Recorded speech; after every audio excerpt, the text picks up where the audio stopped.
Hello, everyone, and welcome to our webinar, Protecting Your Retail Business, uncovering the 2023 Retail CIO Insights and Trends in Web Security. My name is Eva Fernandez, and I'm here with WBR Insights at Retail CIO. First of all, I'd like to introduce our experts for today's session.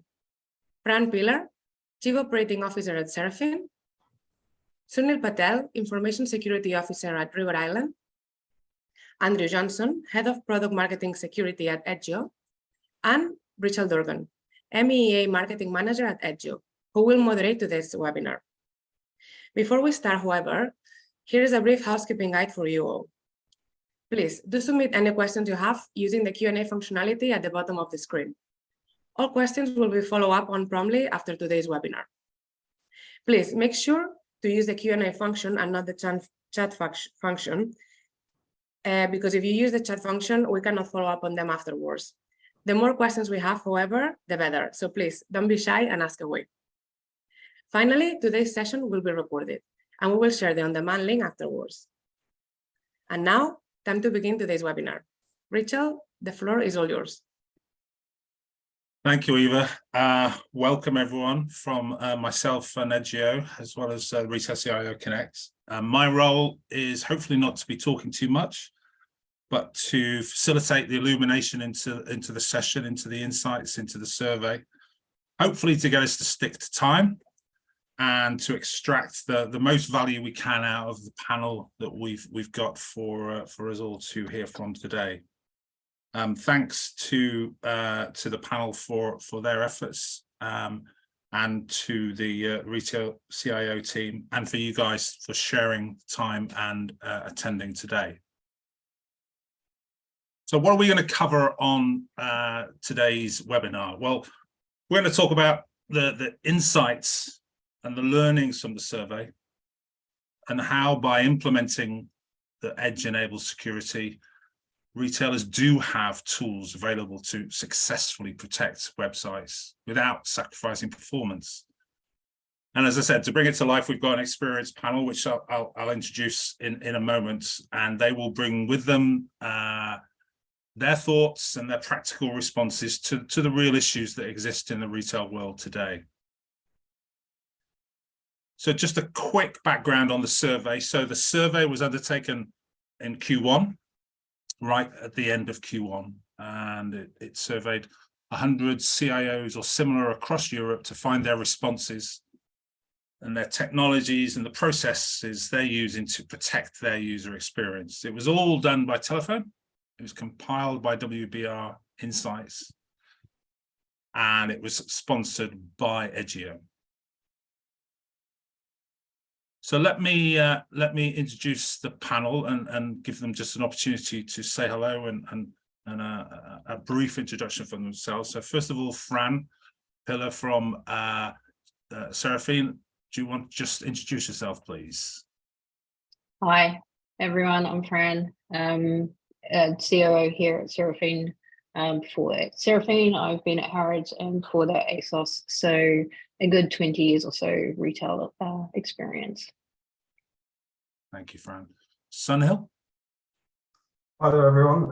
My name's Sunil. I'm currently the Information Security Officer at River Island. Been in the role for coming out to almost 6 years. I've got over 25 years of experience in various tech roles in insurance, technology, the legal, and retail sectors. My journey's encountered a real diverse set of challenges, security challenges, boots on the ground experiences. So it'll be great to share some insights and strategies, attempt to navigate the intricate landscape of cybersecurity in the retail industry. So look forward to contributing, learning from this panel discussion. Thank you, Sunil. And Andrew? Hello, everyone. Thanks for joining. My name is Andrew Johnson. I lead product marketing for security at Edgio. I've been in security for about 6 years in various product roles, including product management on the endpoint and web application security side. Thank you. Thank you all. And just a quick introduction to Edgio for those of you who may not know us. effectively we help companies secure websites, improve developer velocity, and build modern applications that delight users in an innovative way. So, we love to talk about the integration of performance and security and the consolidation of tool stacks. And, we're passionate about demonstrating that capability. And hopefully today we can provide with the panel the insights that can show value and drive user experience, improve web speed, and with services like dual WAP and advanced bot management, provide some additional insights. But today, let's get on to the session. So there were a number of questions, almost 20 questions that were asked in the survey, and we're going to focus on the 6 key ones. So we're going to take each of these 6 items one by one. I'm going to throw it over to the panel, and we're going to have a broad conversation about what they see as the real issues and what some of the challenges and techniques that they're using to go through them. So the 6 are, has your business been affected by a cyber attack in the last 12 months? What are your top 3 website priorities? Where is your organization on your DevSecOps journey? What best describes your understanding of the word performance or the term performance? And what software processes are you using? And how has your security budget changed? So those are the 6 we're going to focus on. We will close at around about 40 minutes. If there are any hot questions, as Eva mentioned at the beginning, please just ask them using the Q&A facility, and we'll get around to it. But I would imagine that this, by the survey results and the feedback from the panel, I think we probably have enough, but we welcome all questions. So let's crack on. So the first one, has your business been affected by a cyber attack in the last 12 months? A very straightforward question, and the answer is 35% say yes. So I guess first question for me to Fran is, anything surprising there? Is 35% a number that you would recognize? Oh, I think the question for me is, do people who say no, how do they know? Because I think the question for me is about visibility, right? Are you confident that if you're saying no, that you've got a really great visibility across your landscape to know that you haven't been affected? So I that's to me is when I think about this is always, do I have the right visibility? Am I confident that I have? Because this has been, do I know that I've been affected? Is ultimately the question, because that is the worry. And quite often when you read about these things in the news, it's how much later people find out. And that's always the nervousness. So it's about the visibility. Do I have visibility? Do I know? So I guess it is hard to know. And the other part of this, which is not really directly, I guess, part of this question, but the bit that's always on my mind when I think about this is, we're talking about, I think, affecting by a cybersecurity attack is the, I guess, more traditional malware, DDoS, all these kinds of things. And the thing that keeps me awake at night is much more around social engineering. And this is what we see a lot more of, how people are trying to get in, and it's not a direct kind of those brute force attacks or other ways of trying to get at me through my network. And we've seen some quite clever, socially engineered, not at all, as far as we can tell, coming in through, let's say, a hack, but coming pretty close to someone in accounts making, potentially doing something we'd rather they didn't. So for me, it's how do you know is the thing that keeps me awake at night. How do I know? So it's always first step is visibility, and then it's recovery. Gotcha. And Sunil, is that a surprise to you? And what do you see as the key for security in your world? I think, Fran's kind of hit the nail on the head in terms of, firstly, knowing what's happening, first and foremost.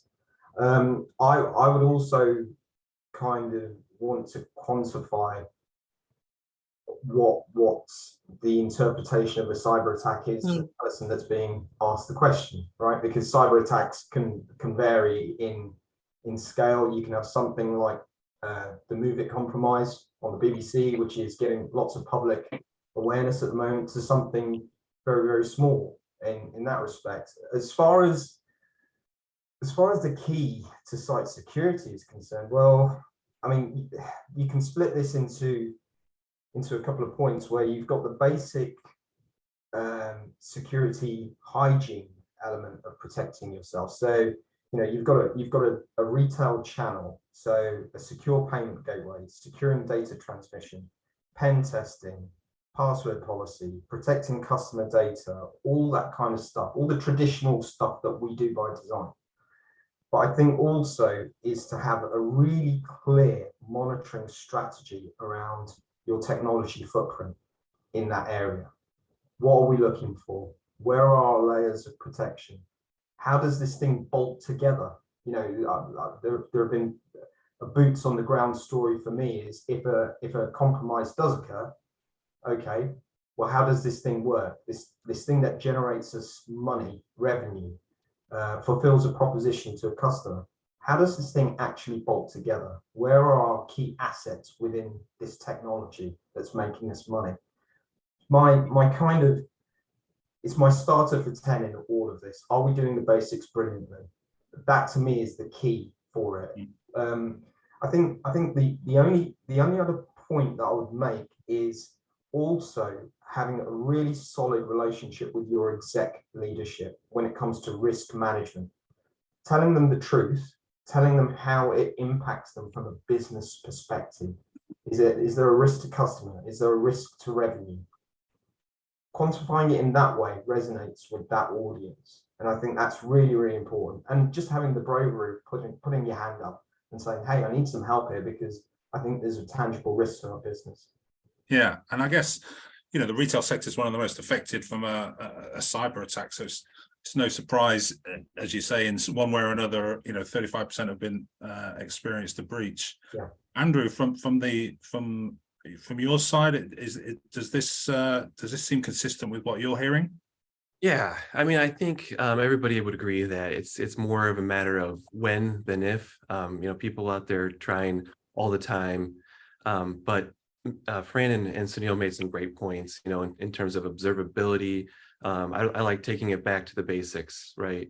And looking at things holistically, making sure that you have, you know, all your environments secured on multiple layers with a clear picture of what's going on in those environments. So you're not missing, you know, little things that cause the next breach. You know, if you're packing to go camping, you can bring a million things, a tent, bear spray, food and provisions, but sometimes if you're missing a can opener, that's the difference right there. So I really like the taking it back to basics and you know, just broad comprehensive view to security, as well as, you know, having you know, executive buy-in, but also being ready for the response, you know, having custom run plays, you know, training up your staff to respond quickly to events, even non-security staff like developers, you know, who just so, you know, when the next log4j is found,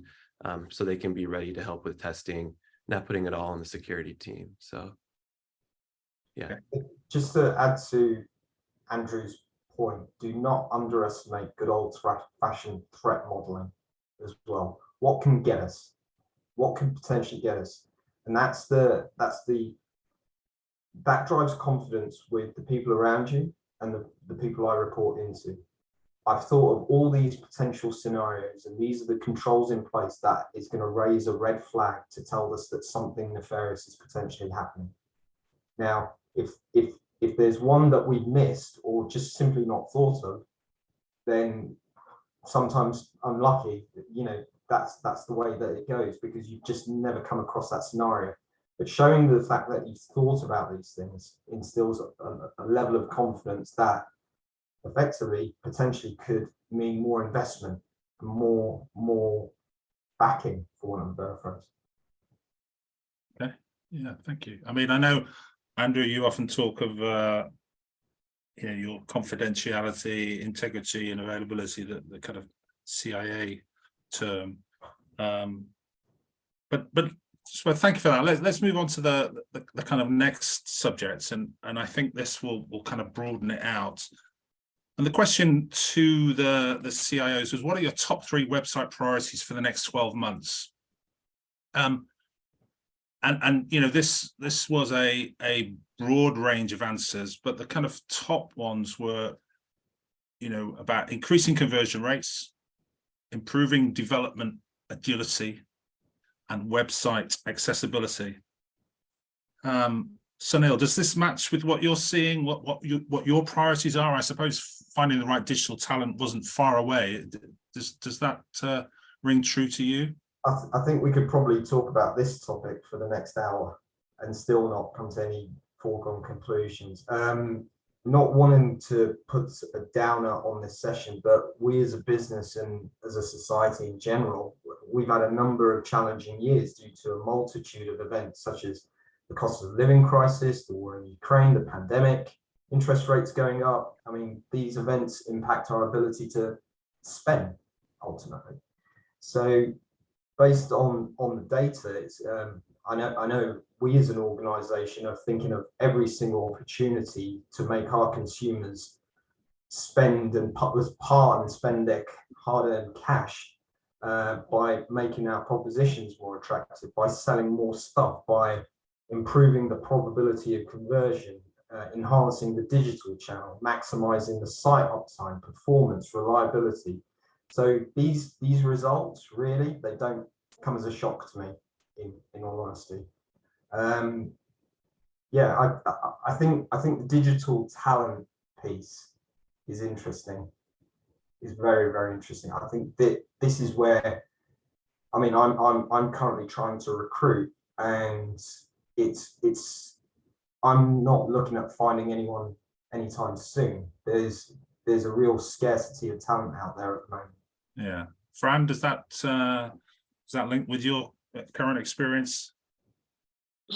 Yeah, very much so. Very much so. I mean, I think, Sunil is right around what's sort of going on within sort of the customer experience, but also in the market generally. In terms of recruitment, but I think, we are certainly focused on, the sort of the more development agility you have, the more things you can test and trial, which means the more chance you've got of improving your conversion. So I think certainly that is where our focus has been. But interestingly, we're actually spending a lot of time looking at a bit further down, which is around the observability around outages and errors, because also, again, trying to stop people from leaving for whatever reason is the other side of the puzzle, I think, for us. So and then that gets quite interesting, because we're seeing some other. Then what we're starting to notice is we're not necessarily direct security threats, but a lot of bots and other malicious behavior. Not necessarily like super things like they're definitely trying to take us down, but just bots doing things and people scraping the site that we don't want for reasons. And it's just really interesting as we focus on some of that, just to manage errors that customers are experiencing, what we're also starting to see around some of the malicious behavior. But really we're doing it to drive conversion. So it's kind of like this whole big virtuous circle. But yeah, so it's definitely what we're seeing as well. It's just trying to balance all of those things, and it's just not easy. It is, and certainly and trying to get customers to part with their cash at the moment is not easy. So. And the speed of response there, Andrew, would you have thought that would be higher, the response to security threats?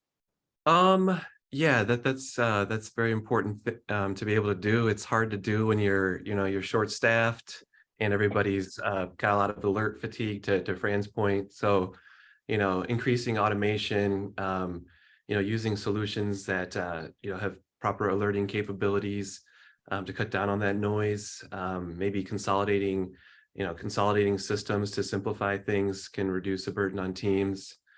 Also, depending on your organization size and maturity, some organizations may choose to outsource parts of their, maybe their SOC or other managed services, and that can kind of alleviate pressure on your team. You'll get a little bit more predictable cost in terms of, responding to incidents and operations. So that's definitely an idea.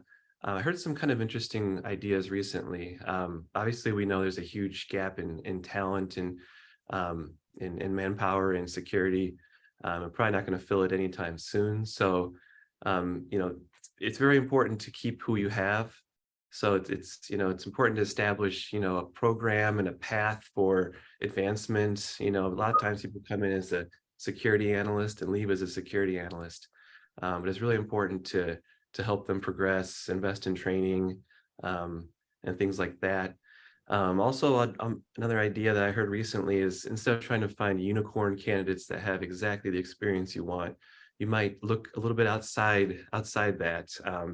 The help desk usually is a good place to start an organization, because people know what kind of fires there are. They know the ticketing system well. You might look at people who work in business intelligence. They work with a lot of data. They work on integrating systems. So a lot of different kinds of talent that can be taught security might be ideas too. And Sunil, on the point of development agility, I mean, do you see that as linked to increasing conversion rates, or do you think that the points that people are raising are kind of independent ones? I think in my world, it's somewhat independent, but just one point that Andrew just made with regards to retention through training of staff and what have you. I think there's another big issue there with regards to burnout as well. That's the biggest factor for the organizations that I've worked in a security space, where the guys and girls have simply left because they're absolutely shattered. So I think it's important just raising that one. Do you want to repeat that question that you asked me, so I actually do answer the question, Richard? I guess my question was, the number one on there was increasing conversion rates, and the number two was improving development agility. And I wondered, in your mind, if you saw the two linked, or whether they were distinct themes in your world. In my world, they're distinct. It's a difficult one to answer, because in River Island world, we try to develop new widgets and functions for our production e-com services to effectively increase the probability of someone purchasing a product because they've got an enhanced experience. So they're very much separate, but they completely contradicting myself. They're separate entities, but they're very much related in that respect. The faster we can deploy, I don't know, let's say a service that allows a person who bought a pair of jeans to get them tomorrow. If there's something that we can do that enables them to do that, then yeah, fine. It will definitely increase our conversions, because people will subscribe to that service if they can get a pair of jeans that they order on a Friday for a Saturday night out. They'll go for it, and that has an impact on our bottom line profitability. Does that answer your question, Richard? Yeah, no, thank you. Fran, do you see more or less companies looking for outsourced solutions as part of this resource challenge? Good question. On our journey, we have been on an outsource journey, and we're now, of course, doing what everyone does after the outsource role. We're flipping it and insourcing. So, I think it varies. Other people I talk to are doing the opposite. So I do think it goes in waves. I mean, I'm not really going to give you a straight answer, but I would say on our current journey, we went through a period of we were too small, we couldn't do what we wanted, so it was all outsourced. And now we're finding that we don't have the agility and the ability to do what we want, and we're different. Our tech team is now a different organization, and we want to bring that more in-house because we believe that we have more agility than working with third parties that we've had previously. So, and not in all cases, in some cases it doesn't make sense to do so, but where that agility, in our case, we believe will allow us to move faster, which allows us to test and trial stuff, which we believe will drive conversion. We're bringing that stuff in-house. But again, we're a smaller, so we're a smaller, so a lot of the stuff we do around security, we actually outsource because I can't afford to have a full-time security team sitting around because I don't need that. So that is a additive kind of fractional service that we buy in because it's a fraction. I don't need a full person for any of it, but I need fractions of people. So I think it depends. So that was a very non-specific answer, wasn't it? But then talking to other people, I see other people are going fully outsourced, and then other people are like, no, we're doing it all ourselves because we want the ability to manage and control it. But I think a lot of people are doing some sort of blended because in some cases, some of those skills are quite specialist, and you're better off buying that from somewhere where people are investing in that very specific skill set than trying to build, especially we're not the world's biggest organization, trying to build those skills in-house yourself. It's just not, I can't afford it, or I don't have time to do it. And I guess the only one that we haven't talked about on that list is a little down, but a kind of interesting observation. Moving to a headless architecture. Does anyone have any kind of views on that as a priority, and equally, do you think it helps improve the challenges in some of the other areas with a higher percentage response? Andrew? I'm not super familiar with that one. Okay. Just to be honest with you. It was good that I wasn't on camera because I rolled my eyes. As a answer to it, does in and of itself, I don't think it solves a problem. You have to have a reason why you're going to do it, and you need to know why you're doing it. And it's not because it shouldn't be because you don't like the front end of whatever your e-commerce solution is. And you need to know, and this is where you do you have a team, or who's doing it for you? How is that going to work? There's a lot more to it than just saying, oh, I'm moving to a headless architecture, because there's so much more that comes with it. Yeah, there's a lot of people like, oh, but you could do this, and you could be headless, and you could do this, and you could do that. And it comes with a whole lot of other stuff. And there are pros and cons, but there's no reason to do it just for doing it. It has to be part of your technology strategy that's aligned to your business strategy. There has to be, fundamentally, you have to be solving a business problem. But a lot of people, a lot of tech people, a lot of people selling software, selling the e-commerce solutions or whatever it is, the agencies are like, oh, you should be headless. And it just makes me roll my eyes whenever I see it, because I'm like, in and of itself, it does nothing except give me a headache. So I would like to think that's why a lot of people have moved it down the list, because in and of itself, it's not doing anything unless you can specifically say it. If it's doing one of those top 3 or 4, or all of those top 3 or 4 or 5, brilliant. But doing it just because, sorry, it's one of my, not hobby horses, but it winds me up a little bit. Nothing wrong with that. Thank you. Let's thank you for that. Let's move on to the third question. The third question was, which of the following most aptly describes your understanding of the term performance?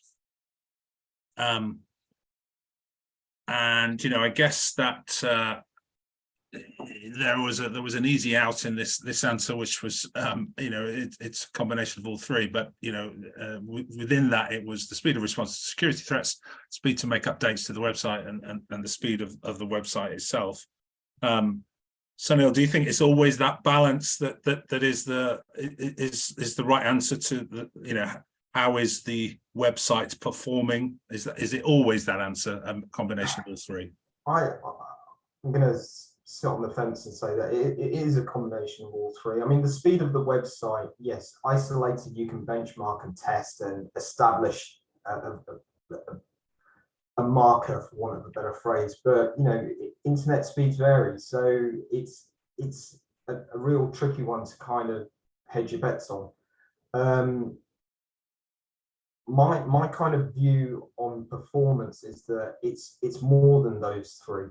In all honesty, there's the platform that the service sits on. There's ensuring that the application that you're using has been authored in an efficient manner.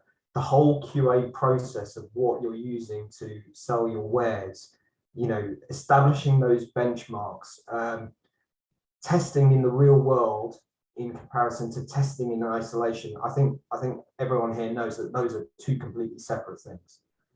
You're never ever really going to know performance until it's out there in the real world. So my kind of view is that if you address those basic elements and really think about what you're publishing out to the world, performance is a byproduct of good practice, good sensible practice. And Andrew, I guess it's how do you achieve the three without compromise? Is that part of the answer here? Yeah, I mean that's important. You know, you really want to think about a platform approach, as Sunil was kind of briefly mentioned. Yeah, I mean all things are very important, right? Like the ability to quickly add new revenue generating features is probably a big thing on, you know, Sunil and Fran's plate. So choosing solutions that integrate with, you know, if you're using DevOps or DevSecOps, you want security tools that are interoperable, you know, all API based and can connect with existing workflows so that you can release new features and products quickly, right? I remember some McKinsey study that the highest performing, the highest releasing teams have, you know, 5 times the revenue of other companies. So very important, I'm sure, to these guys. Responding to security threats, super important for e-commerce. You want solutions that can, you know, reduce that mean time to remediation, but also in the detection, you know, and back to Fran's point about observability and making sure that you're alerted properly, so you can respond quickly to attacks. And so, yeah, certainly choosing platform providers that have, you know, wide reach, lots of, you know, points of presence, you know, track record of reliability, you know, because back to the CIA confidentiality, integrity, availability is critical for e-commerce. Yeah.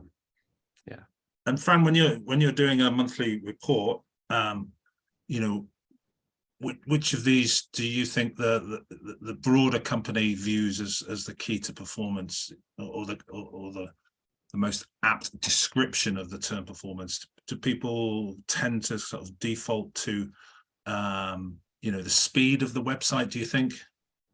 Yeah, literally when we discuss it, we would discuss them in the reverse order that they display there. Speed of site, speed of change, how much change we made to the site, and then if we would have to talk about any security threats, which luckily we have not, obviously that would be then the next issue. But the thing we talk about is speed of the site, in terms of page loads and how quickly the site is behaving. Generally, that is the discussion. And then we talk about, yes, how many changes, what are the changes? They talked about 3. That's how the business views it, very much so.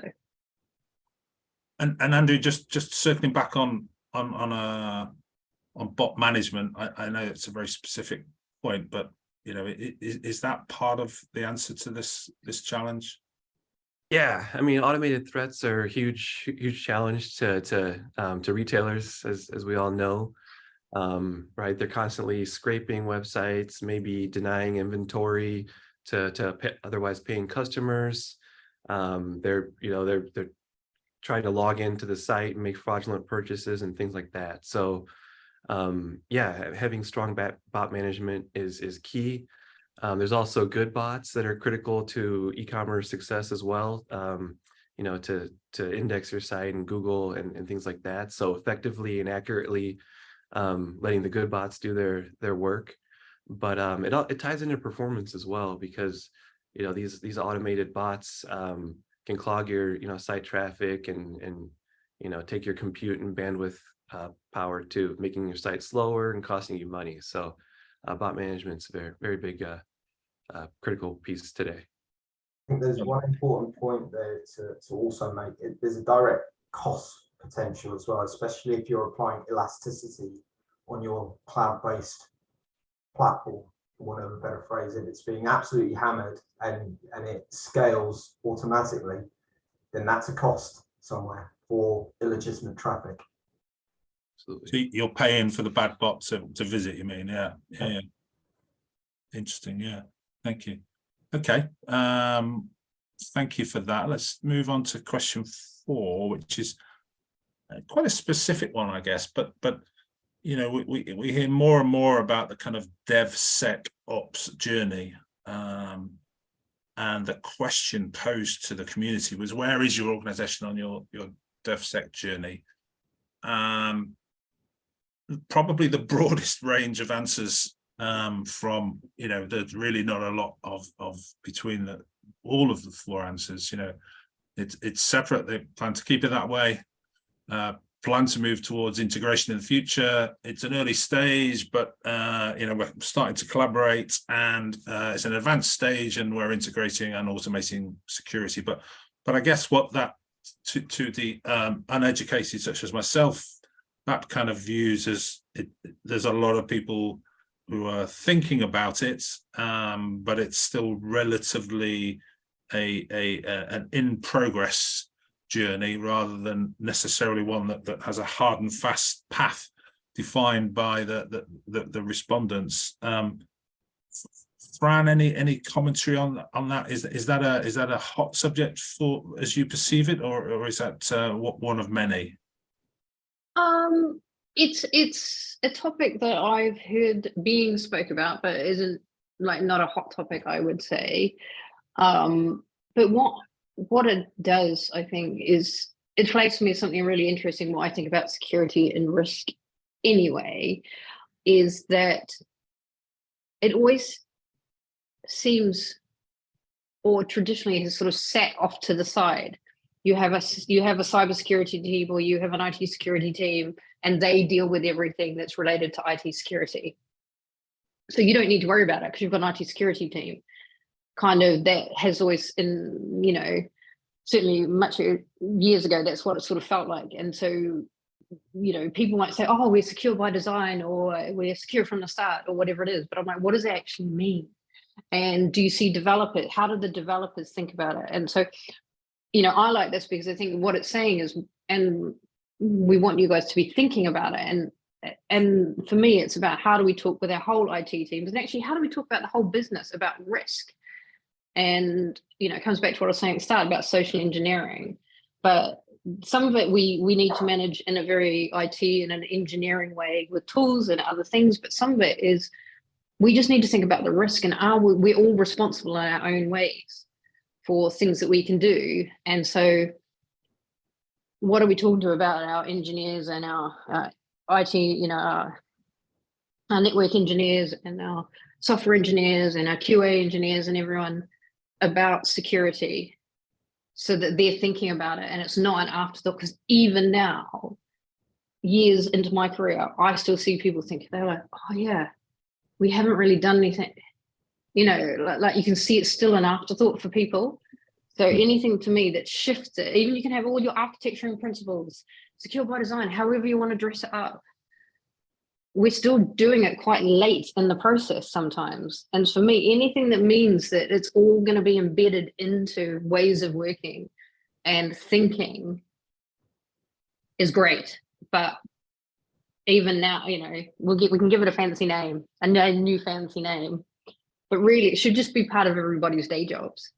Yeah, that's the best way of keeping everything, you know, closing as many doors as we can, because that's what I'm really worried about, is how they're getting in, keeping those doors closed, keeping eyes on things, is having people think about it and just being aware.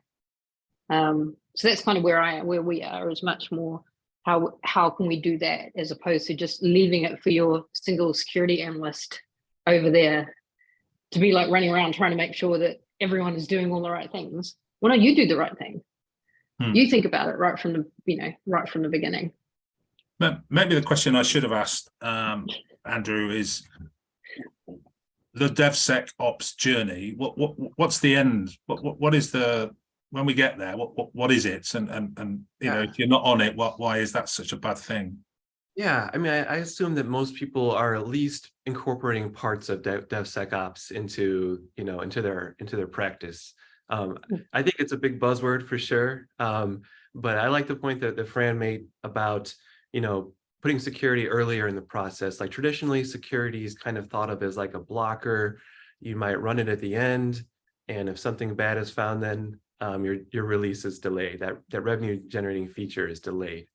So I really like her points about getting everybody involved in security, right? So DevSecOps, it's about breaking down silos and collaborating between teams.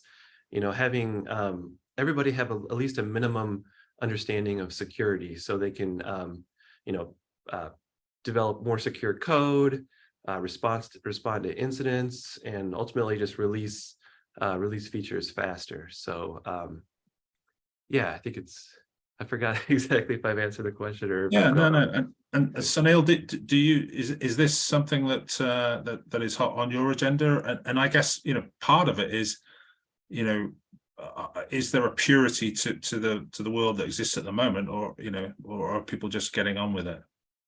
This whole concept of DevSecOps ties me up in mental knots.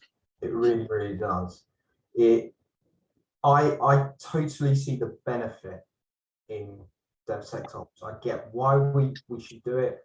If we look at it at a pure monetary value perspective, it's much more expensive to fix something in a development environment than it is in a production environment.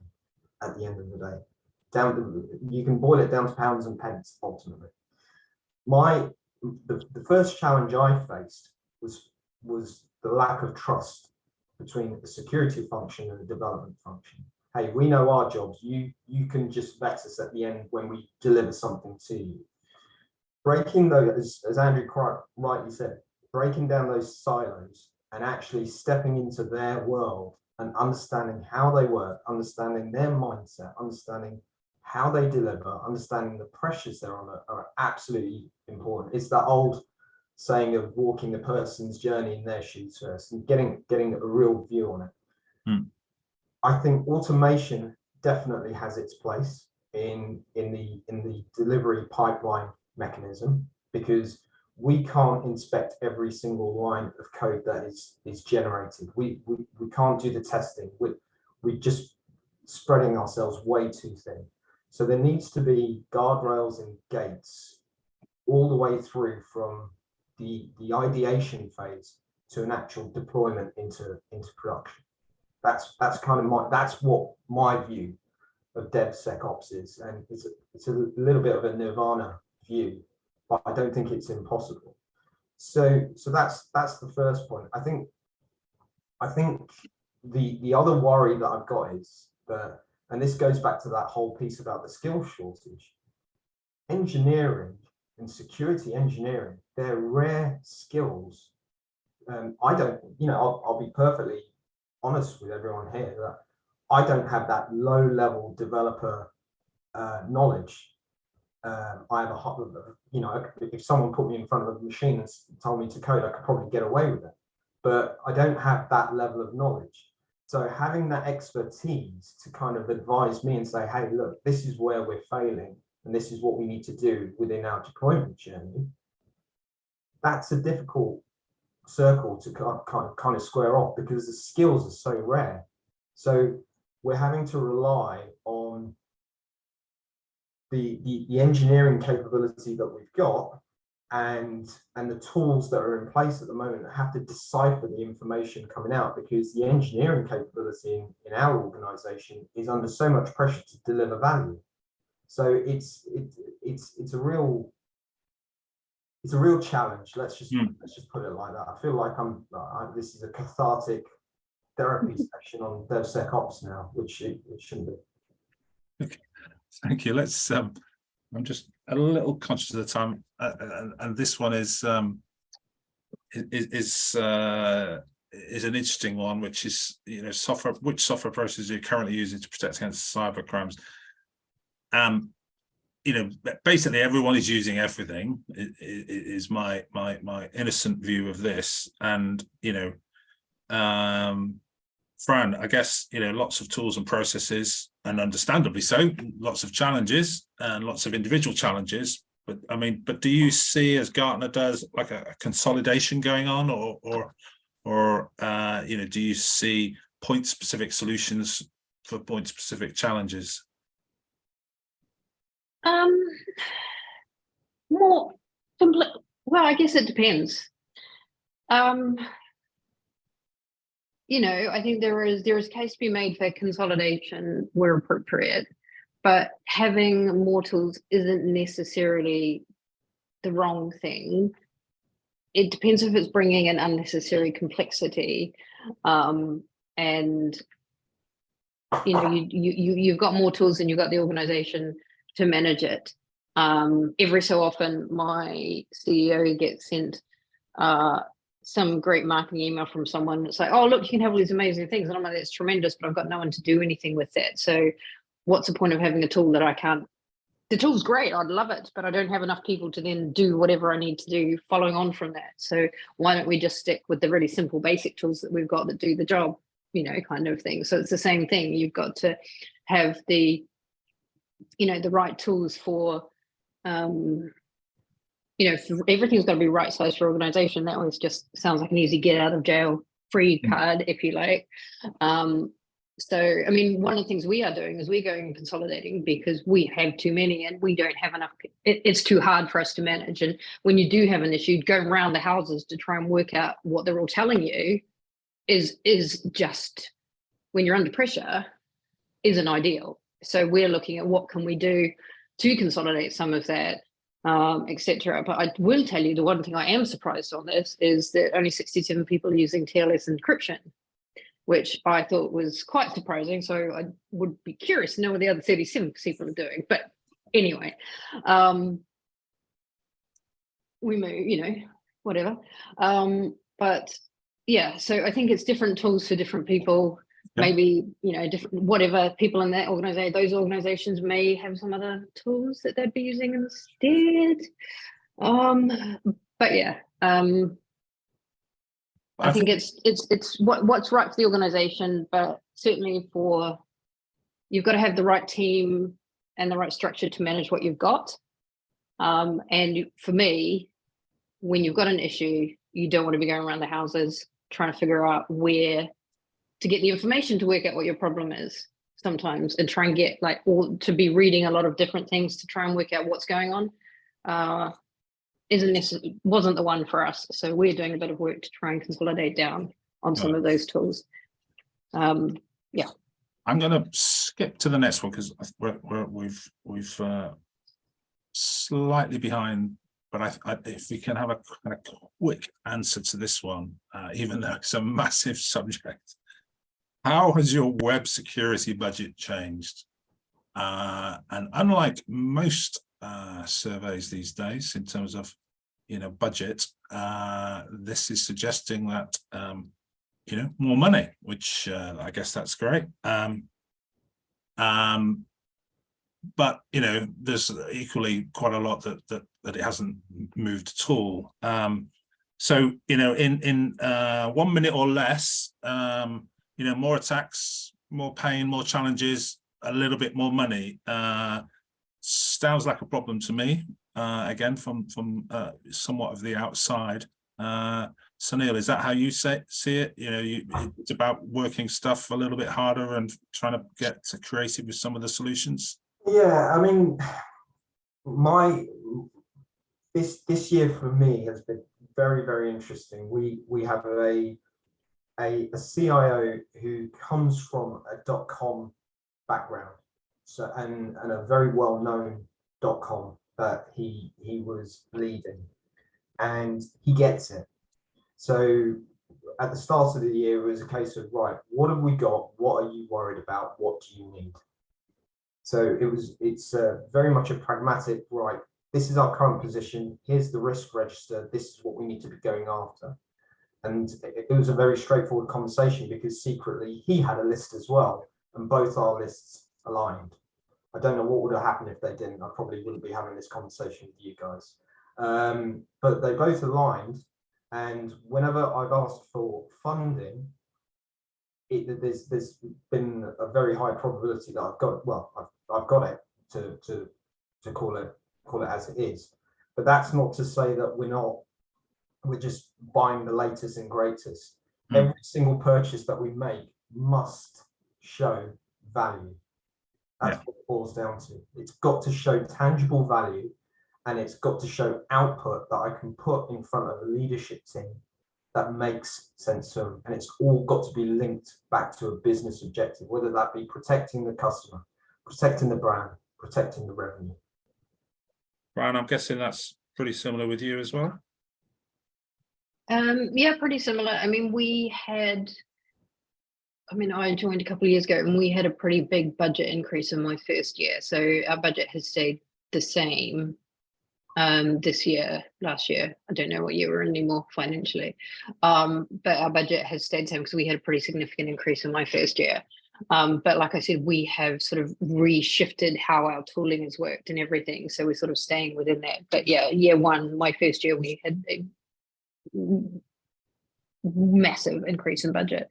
So now we're kind of stabilizing and working out where we need to be going forward. But yeah, I mean, the exec and the board are, let's say, behind a robust security strategy for the company.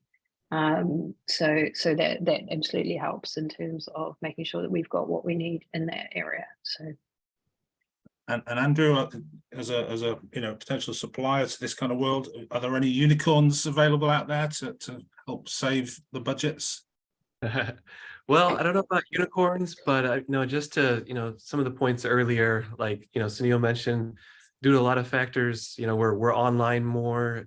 I think attacks are increasing. There seems to be more critical vulnerabilities disclosed every year. It used to be about once a year. Now it's multiple times a year. And I don't, even if the budgets are increasing, they're not, security budgets are not going to continue to increase. So there are things that companies can do. I think, as Gartner has shown, about 73% of companies are considering security consolidation. The actual number one driver is not cost savings, although that will come maybe a little bit later, but usually it's about improved security posture, less complexity. A lot of SOCs have 20 to 50 solutions there. It's very difficult for a SOC analyst to go between consoles to kind of figure out what's going on. Like Fran says, like managing all the vendors when there's an emergency is difficult. So often, the one throat to choke thing is actually can help companies. So yeah, I would definitely consider kind of consolidating your vendors. A lot of point solutions are really great, but they add complexity. They might add even latency and extra hop.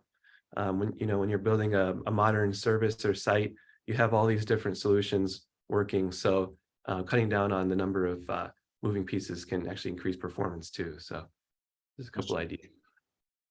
Well, thank you. We're running right at the end of the hour.